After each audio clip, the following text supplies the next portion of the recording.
C'est-à-dire que justement, alors ça fait très bien le lien avec ces fameux Illuminati. Hein, alors, c'est les Illuminati, donc, qu'on va dire, c'est quoi alors? Parce que, bon, pour bien que les gens comprennent, parce qu'on parle d'Illuminati, souvent, on fait le lien avec la franc-maçonnerie. Oui. Est-ce que ce lien, on doit le faire forcément? Oui, tout à fait. D'accord. Est-ce que ces Illuminati qui justement utilisent le symbole de la pyramide avec l'œil d'Horus, hein, c'est un de leurs symboles favoris, on va dire, qu'on retrouve sur tout un tas de choses. Est-ce que déjà, qu'est-ce que ça signifie et quel est leur lien avec ce passé-là? Est-ce qu'ils ont quoi? Ils ont intérêt à pas que ça se sache? Parce que c'est quoi le but de nous cacher en fait la genèse et l'histoire de l'humanité? On retourne encore sur l'explication de Darwin. Si tu expliques à l'homme qu'il n'est pas la création de Dieu, tu en fais un homme qui est tourné vers le matérialisme. Tu en fais une unité, je dirais, économique. Mais donc l'homme n'est plus dans une perspective de faire son salut pour l'éternité. L'histoire, elle est là. L'histoire des satanistes sur certains Illuminati parce qu'il ne faut pas croire, mais il y a des révélations de certains Illuminati qui disent très clairement, effectivement, que le but de cette hiérarchie occulte, c'est d'amener le plus grand nombre en enfer. Mais que ce plus grand nombre, effectivement, ne fasse pas son salut. Parce que le but de l'homme, il est là. C'est que si l'homme fait son salut, il a tout gagné pour l'éternité. S'il ne le fait pas, il a tout perdu pour l'éternité. C'est tout le deal.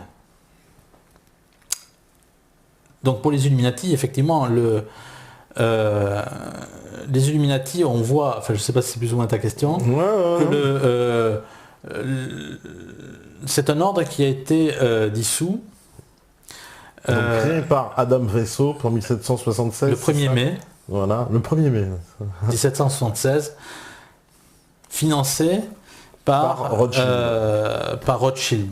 Ouais, on sait Amir Rothschild. Oui, tout à fait, Michel Rothschild. Ouais. Michel, oui. Et cet ordre est dissous en 1785. D'accord, parce que des documents sont... voilà. Je crois que c'est la police bavaroise, c'est ça qui tombe sur des documents. Donc c'est un prêtre, défroqué, qui transporte des documents. À qui, je n'en sais rien, qui transporte des documents, il est foudroyé. Il tombe à terre, donc il est mort. Et la police bavaroise, donc en 1785, trouve des documents. Le prince de Bavière, ensuite, mène des perquisitions. Un des avocats, même l'avocat de Weishaupt, celui qui crée les Illuminati, est perquisitionné, en fait, de toute façon il n'est plus là. Il s'agit de l'avocat von Zwack, où on retrouve des codes secrets, des amulettes, des formules sataniques et des plans surtout pour, via la France, mener une révolution en Europe. C'est exactement ce qui va se passer. Et on découvre plusieurs choses, c'est exactement ce qui se passe. Ils préviennent le roi de France, il me semble même. Et le roi de France n'y croit pas. Le roi de France n'y croit pas. Est-ce que le roi de France était déjà tenu par la franc-maçonnerie? Son frère était le chef de la franc-maçonnerie, apparemment. Louis XVI, même Louis XVI appartenait à la franc-maçonnerie. Ah, même Louis XVI était franc-maçon lui-même, d'accord. On retrouve un tableau, on voit une lettre d'honneur avec les épées qui sont pointées vers le bas, enfin, ou je ne sais, enfin, il y a, en tout cas, il y a une révérence maçonnique ou un toit maçonnique avec des épées, je ne sais plus exactement. Ça se fait avoir, là, finalement. En tout cas, sur les plans des Illuminati, c'est clairement écrit en 1770 dans un livre de Weishaupt qui s'appelle Le Testament de Satan, où il parle déjà de la fin des nations, d'une supra-gouvernance mondiale, de la destruction des familles, de la perversion des élites nationales et politiques, etc., etc., etc. Et il dit très clairement que le dieu de la franc-maçonnerie, c'est Satan. C'est confirmé dans Morals and Dogma en 1780 par le général sudiste du 33e degré, Pike, général sanguinaire. Albert Pike. Albert Pike. qui est lui-même grand franc-maçon notoire, général sanguinaire, qu'on dit à l'origine de la création du Ku Klux Klan, je sais pas si Oui, entre autres. Ouais. Et lui-même reconnaît écrit dans ce livre que le dieu de la franc-maçonnerie, c'est Lucifer, qui est réservé pour l'élite. D'accord. Et d'ailleurs, à propos de Pike, tu confirmes bien cette lettre présente sous disant au musée de Washington qui prédit les 3 guerres mondiales. Oui, c'est ce qu'on... Alors ça a été... bien sûr, les francs-maçons disent que c'est une fumisterie. Oui. Ça, on ne pouvait pas s'attendre au contraire. Ça a été exposé à la librairie du British Museum. On en revient encore à ce British Museum.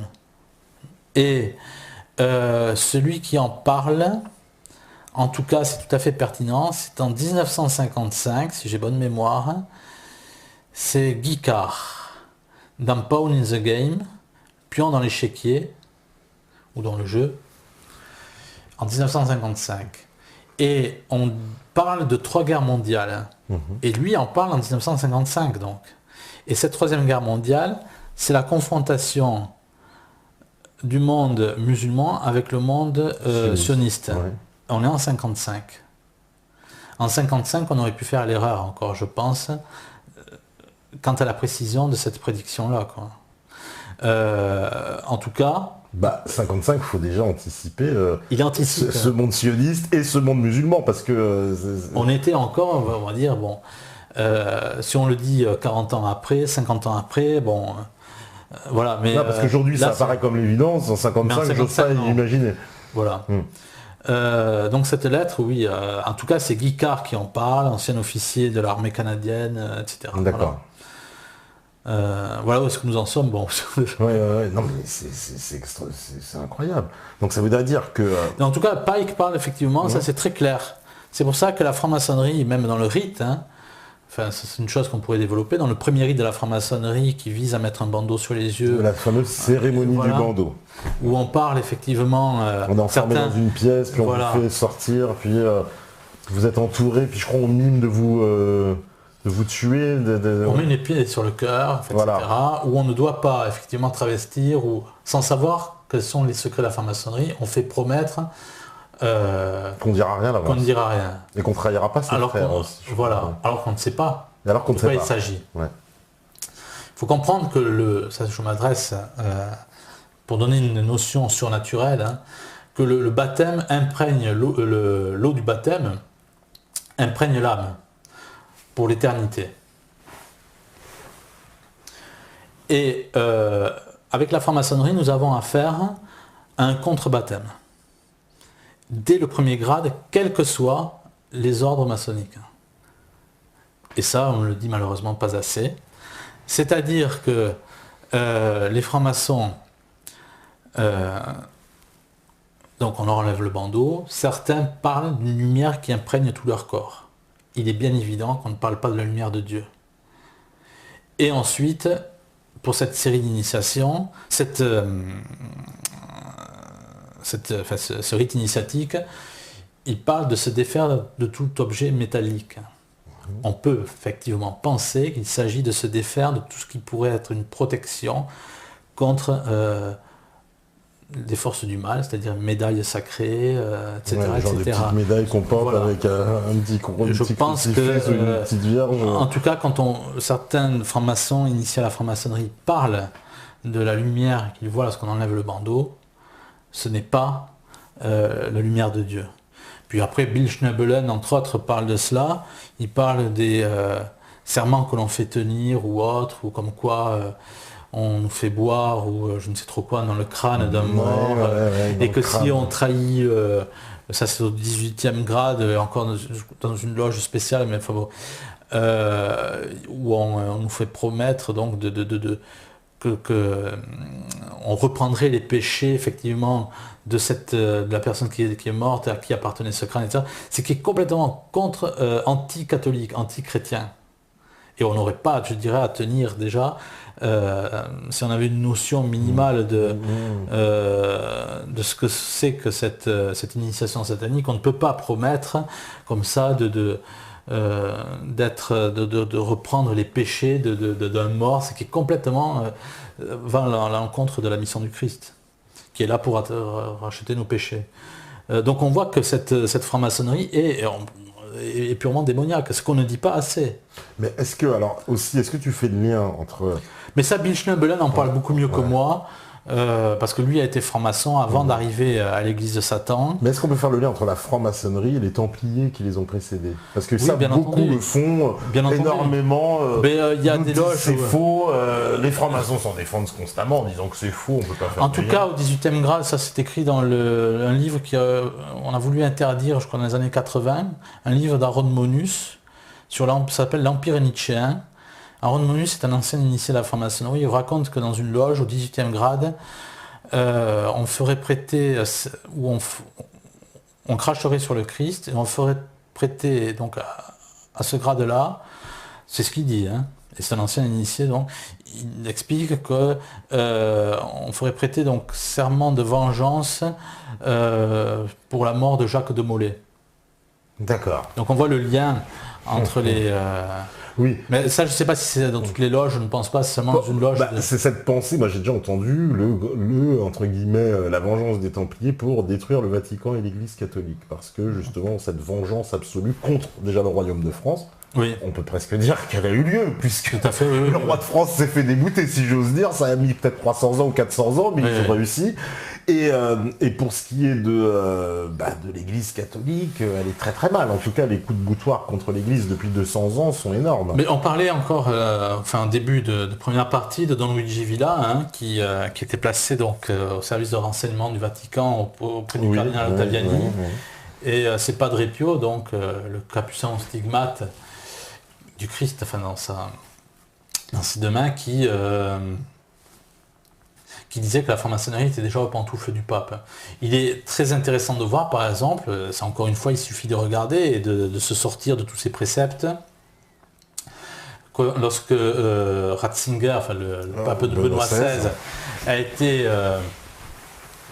été fait pape, en avril 2005, sur sa mitre, on retrouve le dieu Pan, très reconnaissable par son double nez, sa flûte, et parce qu'il est à moitié dénudé.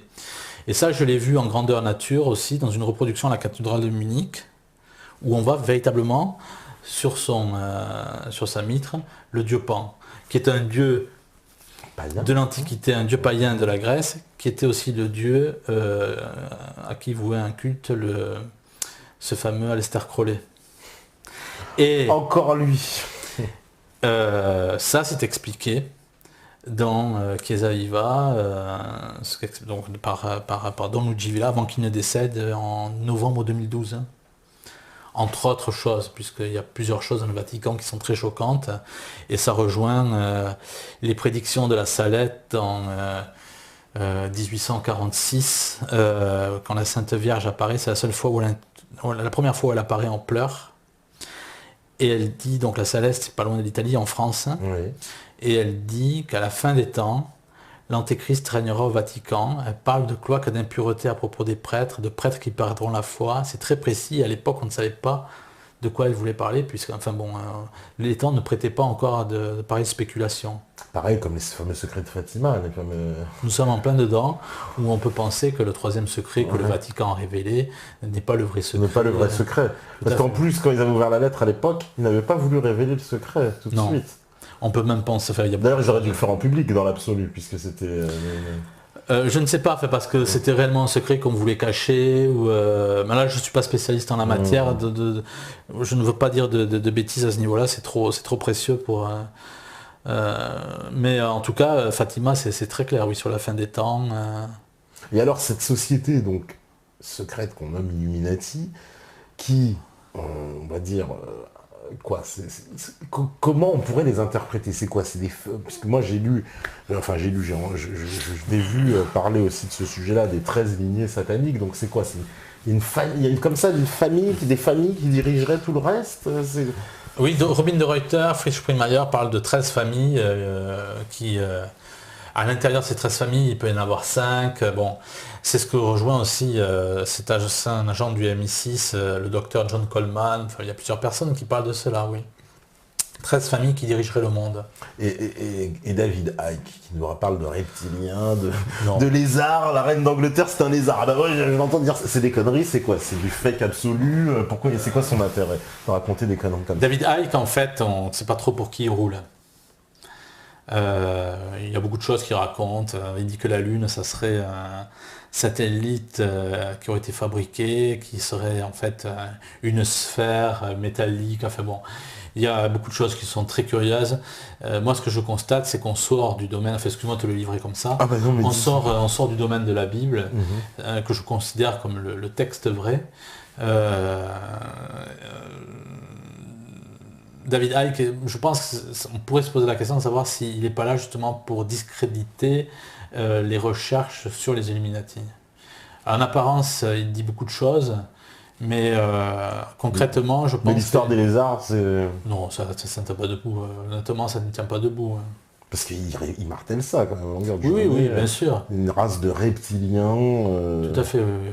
Parce que là, on est dans le bon. Je sais qu'on est dans le très haut niveau de complotisme, pour ceux qui diraient. Non, je pense que... Mais les reptiliens, moi, bon, bah, voilà, je suis comme tout le monde, j'ai vu ça, j'ai trouvé l'histoire, on va dire, elle est un peu absurde de base. Mais maintenant, tout m'intéresse, je me pose des questions, je me dis, bon, bah, c'est quoi, il y a quoi derrière, ou alors quel est le but de ça, ou alors, oui, peut-être tout simplement brouiller et... Ça peut être le cas. Créer une confusion, parce que... C'est peut-être possible.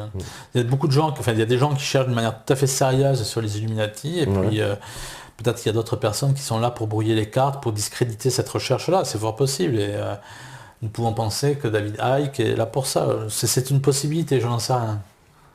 D'accord, parce que bon, David Icke, j'ai déjà aussi entendu d'autres personnes, surtout aux États-Unis, qui remettaient en cause sa crédibilité. Alors non pas côté Doxa, côté des gens qui sont évidemment critiques aussi et qui disent oui, mais lui serait aussi un agent du système, qui disait la même chose de Zachary Sitchin, je vais pas te mentir non plus. Donc, comme quoi donc comme quoi, tu vois, c'est peut-être pas dans le fond, parce qu'il disait ça. Donc, il disait que Zachary Sitchin lui aussi avait des rôles d'agent du système et qu'il avait un espèce de porteur du New Age et de... Ah, mais tout à fait, oui.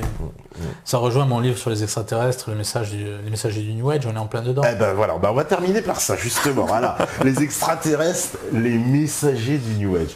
Alors toi, tu crois pas du tout à ces histoires de petits hommes verts et de... Non, parce qu'il y a beaucoup de choses. En fait, ce qu'il faut savoir,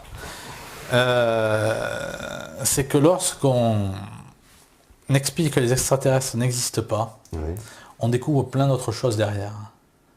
C'est-à-dire qu'il y a une troisième voie. Est-ce que, attends, les phénomènes ovnis existent ou pas? Ah, bien sûr. Ah, les phénomènes... Mais sauf que, donc toi, tu ne donnes pas la même explication, ce que j'ai pu comprendre. C'est-à-dire que il y a une autre explication, selon toi, au phénomène ovni. Le phénomène ovni, attends, il y a une chose qui est très curieuse. Il y a deux choses qui sont très curieuses. Et je prends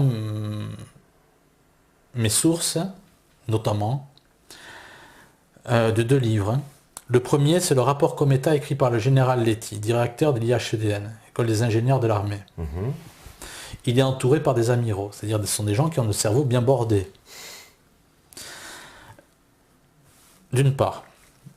Le second livre, d'autre part, c'est OVNI, 40 ans de désinformation, écrit par Jacques Parmentier, préfacé par Vladimir Volkov. C'était un type qui avait aussi le cerveau bien bordé.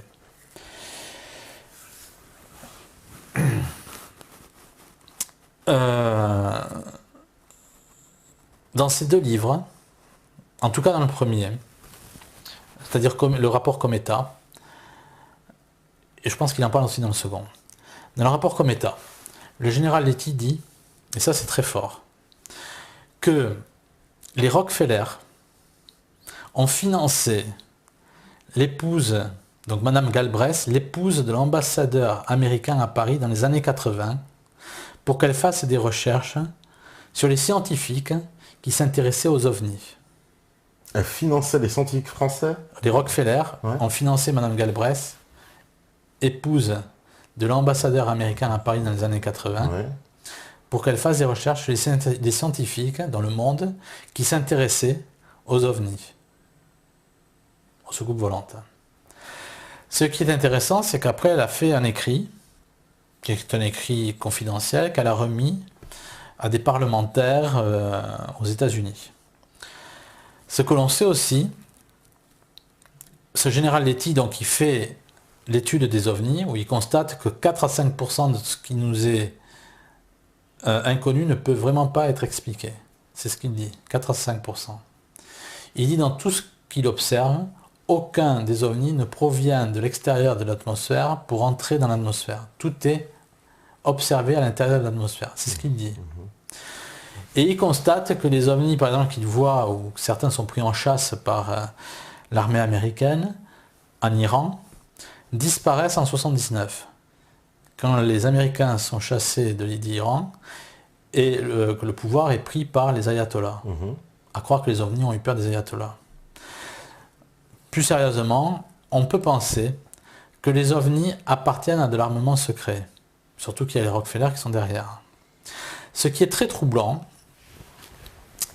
c'est pour ça que c'est un sujet où il y a beaucoup de choses à dire, et on ne peut pas de manière primaire dire les ovnis existent et c'est les extraterrestres, et à contrario dire aussi c'est de la fumisterie. Parce que l'un et l'autre, je pense qu'il y a une, voilà, il y a une troisième voie enfin, où on peut parler d'armement secret. En 1947, il y a 3 choses. Il y a Kenneth Arnold qui est en juin 1947, Kenneth Arnold qui est un pilote américain, voit 9, je crois que c'est 9, soucoupes volantes. C'est lui qui donne le terme de soucoupe volante. Dont un ressemblerait aux ailes des frères Hort, je crois que c'est cela, ou Horten, pardon, H-O-R-T-E-N, qui auraient été des soucoupes volantes, ou des ailes, on va dire, évoluées sur les recherches de l'Allemagne nationale socialiste. Donc, un des 9 ressemblerait aux ailes des frères Horten. Juin 1947. Et on apprend que cela vient, donc aux États-Unis, que ces 9 soucoupes volantes viennent de l'ère 51. Oui. Premier élément. C'est la version juillet 1947. Roswell, où la carlingue, on va dire, enfin, est complètement broyée. L'extraterrestre qu'on en sort a juste une blessure à la jambe. Et Kodak, dans les années 70, expertisera les images et ne peut vraiment pas dire qu'il s'agit d'un extraterrestre. Et il y a plusieurs... oui, parce qu'en grande pompe, je me rappelle qu'on nous a quand même montré ça à la télé, en nous expliquant, alors c'est assez marrant, c'est fait en 2 temps, en nous expliquant super scoop international, Ouais. l'autopsie des, Voilà, ouais. des extraterrestres, et dès le lendemain, fake, non, attention, tout ce qu'on a vu la veille était faux. Et il y a par exemple une personne qui a eu dans son jardin, enfin entre les restes de cette carlingue, et qui a reçu la visite de certains militaires pour récupérer... on parle aussi d'écriture hiéroglyphique, je ne sais plus qui parle de cela, qui aurait été sur du papier scotché. Enfin bon, on voit que ça ne tient pas la route.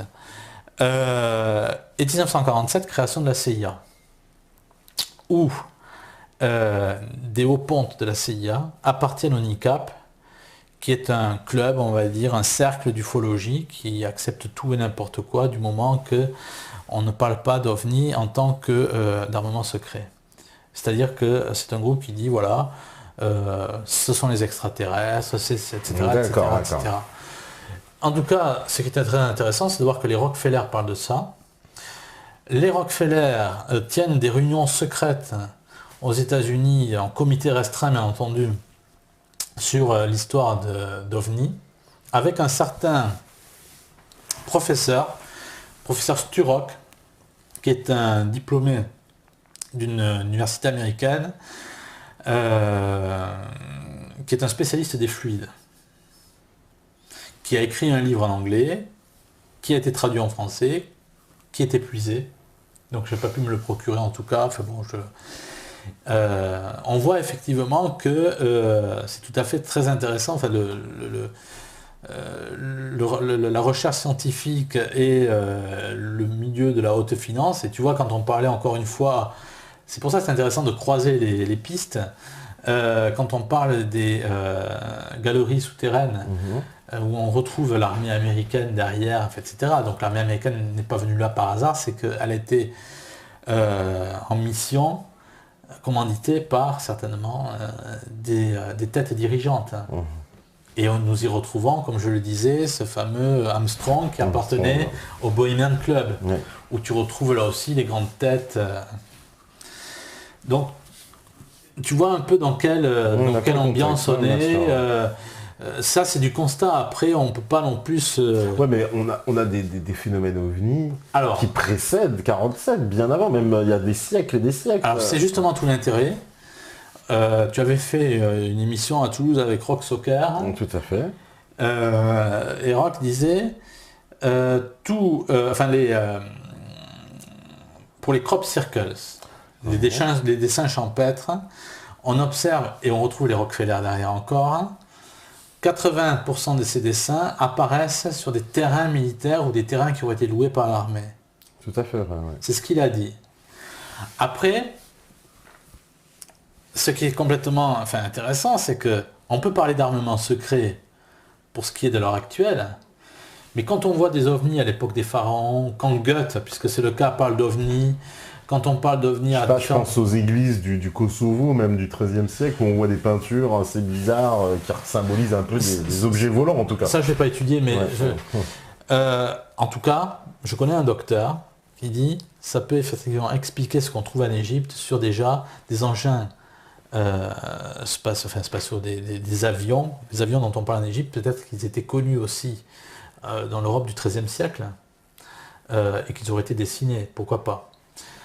Mais je ne connais pas ces dessins, donc je ne peux pas en parler. Mais si on voit, je le répète, donc des dessins comme à Abydos, sur le temple ou ailleurs des modèles réduits d'avions, il est possible qu'on les ait connus en Europe au XIIIe siècle. C'est une supposition. En tout cas, on ne peut pas parler d'armement secret à l'époque des pharaons. Bah non, il n'y a pas de CIA. Surtout que ce qu'on constate dans le ciel précède toujours la technologie contemporaine, la technologie du moment. C'est-à-dire qu'on ne voit pas d'ovnis à cette époque-là, mais par exemple on voit des grands bateaux, on voit des caravelles. Oui. Quand on parle de crop circles à l'heure actuelle avec des formules mathématiques ou autres, et qu'on parle des Rockefeller, au Moyen-Âge, on ne parle pas des Rockefeller quand on parle des crop circles. Mais il parle de choses d'action du démon. Ce sont les interprétations de l'époque. De l'époque, parce qu'on voit des crop circles au Moyen-Âge déjà. On voit des crop circles au Moyen-Âge qui se forment dans le blé ou dans les moissons, enfin bon, voilà, en Angleterre. Il y a des observations comme ça qui sont faites. Il y a un dessin du Moyen-Âge que j'ai en mémoire, oui, où les gens du Moyen-Âge parlent de crop circles. Donc ça ne peut pas être de l'armement secret. Et tout l'intérêt, c'est de savoir, est-ce qu'il y a, c'est une question, s'il y a un monde de l'invisible, un monde qui échappe à nos sens, est-ce qu'il existe, puisque nous sommes dans une logique de hiérarchie occulte, est-ce qu'il existe des scientifiques, plusieurs personnes qui s'intéressent à l'ufologie parlent de cela, est-ce qu'il existe des scientifiques qui interrogeraient des entités interdimensionnelles? Et c'est tout à fait intéressant parce qu'à la fin du livre, du rapport Cometa, le général Letty émet l'hypothèse d'EBE, c'est-à-dire général Letty, donc, émet à la fin du rapport Cometa, mais d'EBE, c'est-à-dire de forme, d'entité interdimensionnelle, extra-biological. Je ne sais pas ce que veut dire, c'est un terme anglais en fait. Et extra-biological entity, probablement. Oui. Ouais, ça doit être ça, le BE. Oui, j'ai entendu parler même dans un film, il me semble, pour te dire ça, le BE. Donc ça rejoint. Et lui prend ça, tout est référencé dans mon livre. Il ne le sort pas comme ça de l'inconnu ou ex nihilo. Il le sort du plus grand magazine, ou un des plus grands magazines de la défense américaine, qui s'appelle Jane's Defense, où il parle d'entités qui seraient au service, autant que je me souvienne, de groupes supramaçonniques comme le CFR et le Bilderberg. Tout ça, c'est noté dans mon livre, référencé. Le général, là, il dit ça. Il dit ça. Et tu as un général qui s'intéressait, un colonel, pardon, qui s'est intéressé à cela. Parce que tu vois, on peut parler, mais quand on met des gens, si tu veux, qu'on cite des gens qui ont des dimensions, je veux dire, qui ont une autorité, ça donne un poids à notre argumentation. Et le colonel Corso, qui a été un des plus gradés, je crois que ça a été, il a fait la campagne de Corée, me semble-t-il, a dit que certaines technologies militaires viendraient des extraterrestres. Tout l'intérêt. Le problème, c'est que le général Corso est décédé quelques temps après. Il a eu un accident, je crois qu'il a fait une crise cardiaque, quelque chose comme ça. Il y en a quelques-uns d'ailleurs, hein, qui reprennent ces histoires-là et qui décèdent. Il y en a un qui fait, je ne sais plus comment il s'appelait, qui a fait 2 crises cardiaques et la seconde, il est mort dans un hôpital, c'est-à-dire au lieu que son état se soit rétabli. Enfin, bon. Et le tout, c'est d'interpréter le terme extraterrestre. Est-ce que le terme extraterrestre veut dire entité interdimensionnelle ? Oui, parce que extraterrestre veut dire qui n'est pas terrien en fait, et non pas forcément... Et quand je prends effectivement là encore la Bible, ce qui est intéressant, c'est que si je fais le parallèle, et c'est tout à fait logique, je pense aux anges déchus. Or les anges déchus connaissent les lois de la nature. Parce que quand ils ont été précipités, quand ils ont été chassés du ciel, ils sont tombés sur la terre, ils connaissent les lois de la nature. Tout l'intérêt, c'est de savoir s'il y a une science qui marche en faisant de la magie. Et ça, il y a plusieurs personnes qui émettent cette hypothèse. D'où l'intérêt, j'en reviens encore à cela, comme quoi on voit bien qu'il y a, si on ne peut pas affirmer, en tout cas il y a une logique dans ce que l'on émet. On en revient à ce fameux Parsons, qui était un adepte de Crowley, qui était un sataniste, et plusieurs scientifiques comme cela, qui sont des... en tout cas, Parsons, c'est un des meilleurs cas où on voit que la science est très proche des Illuminati par les Guggenheim, etc. etc. Et donc, donc la science, donc ils se servent totalement de la science, évidemment. Mais ce qui est intéressant, c'est que quand on analyse, c'est un des... j'ai plus le nom là encore une fois dans l'esprit, un des chefs de la CIA disait que toutes les informations sont dans la presse. Le tout, c'est de savoir les interpréter. Et on se rend compte que une certaine hiérarchie croit en certaines forces. Et cette hiérarchie-là, qu'on appelle les 13 lignées sataniques, par exemple, n'est pas du tout désintéressée par le monde de la science. Non, au contraire. Donc, comment peux-tu faire un lien, où le lien est tout tracé, je dirais, entre des pratiques occultes et un intérêt pour la science? Lorsque tu as ces deux intérêts, tu es forcé, je dirais, de les relier entre eux. En tout cas, c'est logique si on réfléchit un peu. Et donc, ça voudrait dire que les phénomènes ovnis, ce serait quoi? De l'armement secret? Ce serait des Ça peut être de l'armement secret. Des entités, on va dire, d'une autre dimension. Il y a, encore une fois, des témoignages pour les crop circles qui disent que des crop circles sont produits par la pensée. Parce qu'il n'y a jamais quelqu'un qui a filmé la création d'un crop circle. On l'a jamais vu. C'est-à-dire, on arrive le matin, il y en a un, quoi. Hop, oui, alors ce qui est très bizarre, c'est que les animaux sont paniqués. Quand on va sur un crop circle... Il y a apparemment comment on appelle ça, du fer. Du fer et du magnétisme ou de la radioactivité. Oui, c'est-à-dire qu'avec un appareil photo ou une carte de crédit, elle tombe en panne, la caméra tombe en panne. Ça a été, alors la BBC a fait une expérience là-dessus, ils y rigolaient pas mal, parce que c'est encore une fumisterie. Ils y sont allés avec le matériel pour filmer et tout est tombé en panne. Et ce qui est très intéressant, c'est qu'il y a du matériel ferrugineux dont on obtient l'état de liquéfaction à 900 degrés, 700 ou 900 degrés, je ne sais plus. Et ça, c'est déposé sur les tiges, ou du moins sur les tiges qui sont touchées, on va dire. Par parce qu'elles sont pliées, c'est ça. Sans être cassées. Sans être cassées, voilà. Et ce dépôt ne brûle pas ou n'a pas brûlé on va dire la plante, le blé, voilà. Alors, il y a ça. Et ensuite, il y a quand même une chose qui est tout à fait intéressante, c'est ce qui est écrit dans OVNI 40 ans de désinformation, de Jacques Parmentier. Il explique que les faux crop circles sont servis à cacher les vrais. C'est-à-dire que on a parlé de cas, c'est là où c'est... on a parlé de cas de fermiers, regardez, oui, alors avec j'ai des vu caméras. ça en Angleterre, mais j'ai pas trouvé ça très crédible, pour tout te dire, parce qu'on nous a montré une espèce de petit outil, machin, on nous a dit c'est avec ça qu'il fait ça et tout.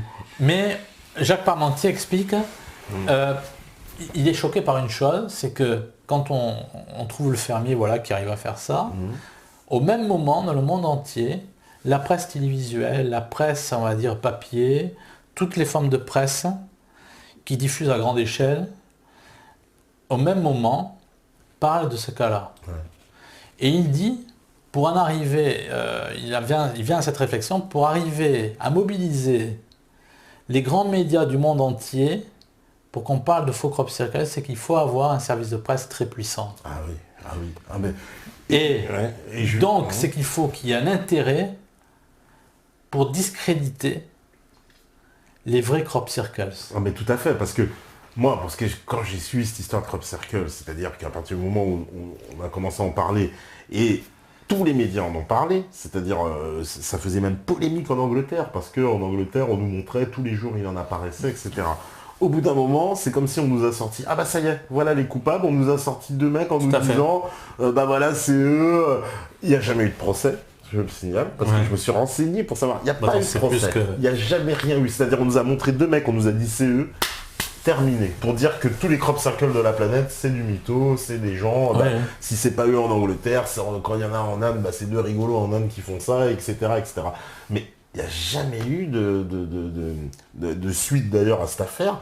Et les outils rudimentaires qu'on nous a présentés en nous disant, bah voilà, ils faisaient ça avec 2 espèces de bâtons, puis une espèce de filet comme ça, machin, pour aplatir les trucs, ça paraît vraiment, alors là, c'est un peu se foutre de notre gueule, pour nous dire qu'on va faire des formes aussi compliquées avec des outils aussi rudimentaires, dans le noir, en une nuit, machin, ça fait un peu beaucoup. Et sans qu'il y ait de traces autour, parce que les crop circles souvent apparaissent au milieu des champs, et il n'y a aucune trace autour de personne, même de traces de pas, de quelqu'un qu'il faudrait qu'il vienne jusqu'à là, au moins, voilà, il n'y a même pas de traces, c'est comme s'il apparaît au milieu de nulle part. Le truc. Tout à fait.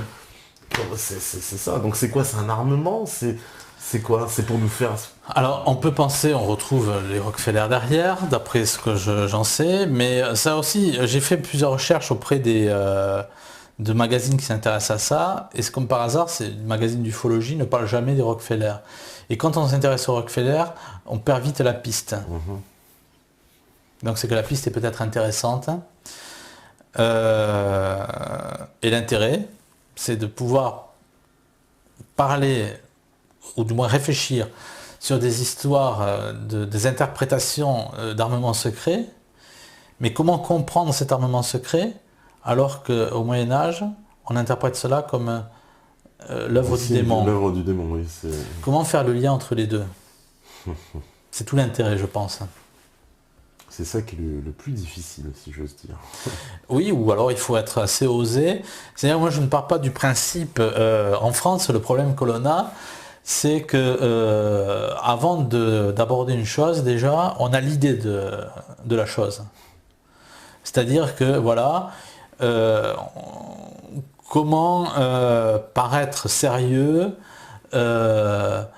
c'est tout l'intérêt. En fait, on veut paraître sérieux avant même d'avoir étudié un cas. Ce qui est beaucoup moins, effectivement, cette attitude est assez singulière à la France, puisque quand on regarde, par exemple, je me souviens comme ça de documentaires de la BBC, où ils parlent de documentaires sur les vampires, par exemple, qu'est-ce qu'un vampire, où il y a différentes interprétations, le Loch Ness, etc. etc. C'est-à-dire que chez nous, on a déjà, avant d'étudier un sujet, on sait déjà ce qu'il faut dire ou ne pas dire. Donc on ne peut pas avancer. Moi, je n'ai aucun scrupule. Je n'ai strictement aucun scrupule. Tout ce que je veux, c'est que dans le cheminement, effectivement, de démonstration, ça serait trop dire peut-être, mais dans le cheminement de ma réflexion, je m'entoure de réflexions, ou du moins de gens qui sont soit des scientifiques, soit des prêtres, soit que sais-je, enfin des gens qui sont qui ont autorité à parler. Tout le monde a autorité, on peut pas. Mais quand on prend ces personnes-là, des gens, on se rend compte qu'il y a des interprétations, qu'il y a des témoignages qui sont saisissants et qui donnent matière à réflexion et à contredire la vulgate officielle, tout à fait. C'est tout l'intérêt C'est tout l'intérêt. Bah écoute, on va continuer à chercher, si j'ose dire, hein, et puis en tout cas merci Laurent d'être venu, parce que je vois que on va faire 4-5 heures d'interview bientôt. Avec un plaisir. Mais je pense qu'il y a encore à creuser, donc je pense que Laurent, on va le réinviter de toute façon, parce que j'ai l'impression qu'on a à peine fait l'intro. Je ne sais pas si on peut faire une conclusion, une pré-conclusion. Vas-y, oui. Comme je l'ai dit en début d'émission, je ne suis pas là pour apporter je ne suis pas quelqu'un qui a une connaissance des choses, ou je cherche. Et j'essaye de trouver à l'étranger ou des personnes qui ont réfléchi sur certains sujets, de les recouper, de voir ce que dit la Bible, d'avoir une logique par rapport à ça, d'avoir un fil conducteur, mais de n'avoir aucun complexe quant à l'aboutissement de cette réflexion. D'accord. L'intelligence, c'est de trouver des gens plus intelligents que moi, et Dieu sait qu'il y en a, et de n'avoir aucun scrupule, parce que ça c'est véritablement le fait de se mettre un préservatif sur la tête pour limiter l'intelligence, ou du moins la réflexion, l'autocensure, c'est déjà quelque chose qui n'est pas digne. Enfin, moi ce que je veux, c'est, il y a des gens qui ont pensé, qui ont réfléchi sur des thèmes, c'est de pouvoir poursuivre, de pouvoir trouver une articulation à travers différentes réflexions et de pouvoir en dégager quelque chose de profond. Mais surtout, de ne pas tomber dans quelque chose de sclérosé, de préétabli, ce qui est tout à fait négatif. C'est ce que je trouve par rapport dans cette réflexion avec des gens comme Rock Socker, qui va très loin dans sa réflexion, sans affirmer. Sans affirmer. Mais en tout cas, au moins s'y intéresser, porter intérêt et pas ridiculiser toutes les thèses, les analyses, au contraire. Mais encore une fois, derrière. Ça, on peut donner ça en dernier mot, c'est que les gens qui sont là pour nous dire la vérité c'est Darwin, parce que même si à l'heure actuelle Darwin bat de l'aile, s'il est battu en brèche, en attendant on ne l'a pas remplacé par autre chose. Parce qu'on ne peut pas le remplacer par autre chose. Et si il était vraiment discrédité, il y aurait peut-être un retour, on va dire, à une réflexion plus divine. Plus déiste en tout cas. Mais ce que je constate, c'est que les gens qui sont chargés, ou du moins le système qui est chargé de nous dire ce sont des bêtises, à un arrière-plan, il y a des personnes qui appartiennent à certaines lignées occultes, qui elles se soustraient tout à fait de tous ces complexes et ont une interprétation, une recherche, on va dire, le cas échéant, de l'archéologie interdite. C'est-à-dire qu'ils ne restent pas sur le darwinisme. Le darwinisme, c'est pour nous, mais pour eux, ils ont des centres d'intérêt qui vont très loin, puisqu'on retrouve les Rockefeller dans l'archéologie ou autre, dans la médecine, et aussi dans les histoires d'OVNI par rapport à ce professeur Sturrock ou autre. Donc c'est quand même assez curieux. Ouais, comme quoi, eux, ils n'imposent pas les règles qu'ils nous imposent. Hein. Ils ne s'imposent aucune règle. En tout cas, merci, Laurent d'être venu. Je pense que voilà, c'est les gens qui découvriront ces images sous peu, vous apprécierez, puisqu'on a quand même bien creusé quand même le sujet, et je pense que malheureusement ce n'est que le début et qu'il y a encore à creuser et beaucoup de choses. En tout cas, merci d'être venu sur la libre antenne, et puis vous n'avez qu'à suivre, parce que vous savez très bien que si vous écoutez ce message, c'est que vous êtes la résistance. Salut, ciao.